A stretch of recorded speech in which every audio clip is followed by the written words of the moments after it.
Sir Topham Hatt works his engines hard, but they are very proud when he calls them really useful.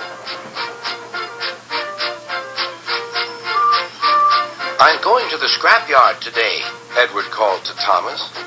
What, already? You're not that old, replied Thomas cheekily.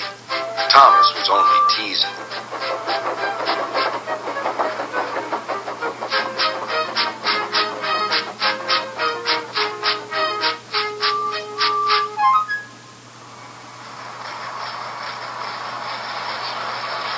The scrapyard is full of rusty old parts and machinery. They're broken into pieces, loaded into cars, and Edward pulls them to the steelworks where they are melted down and used again.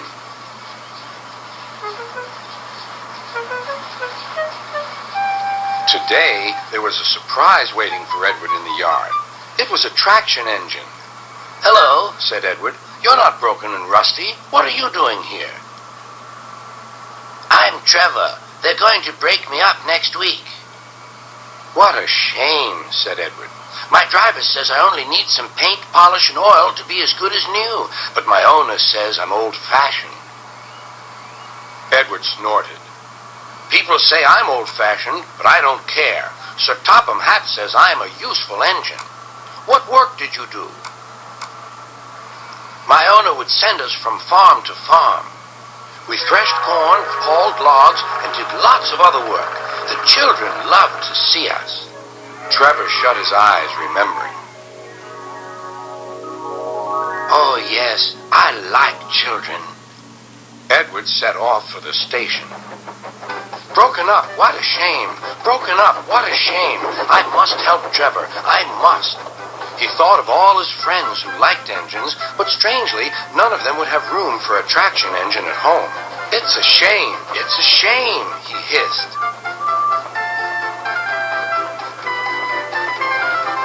Then, beep, beep.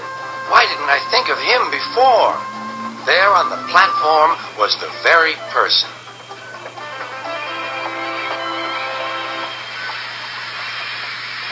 "Hello, Edward. You look upset." "What's the matter, Charlie?" he asked the driver. "There's a traction engine in the scrapyard, Vicar. He'll be broken up next week. Jem Cole says he never drove a better engine." "Do save him, sir. He saws wood and gives children rides." "We'll see," replied the vicar. Jem Cole came on Saturday. "The Reverend is coming to see you, Trevor. Maybe he'll buy you." "Do you think he will?" asked Trevor. "He will when I've lit your fire and cleaned you up." The vicar and his two boys arrived that evening. Trevor hadn't felt so happy for months. He chuffered about the yard. "Show your paces, Trevor," said the vicar.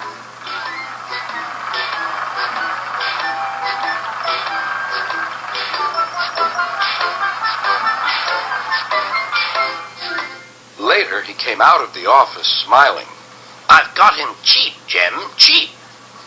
"Do you hear that, Trevor?" cried Jem. "The Reverend saved you, and you'll live at the vicarage now."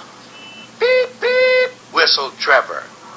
Now Trevor's home is in the vicarage orchard, and he sees Edward every day.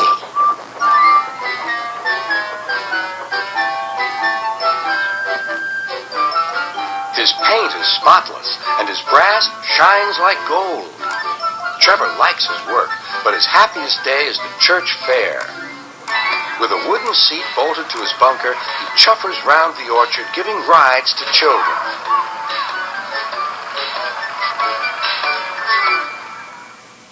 Long afterward, you'll see him shut his eyes, remembering. "I like children," he whispers happily.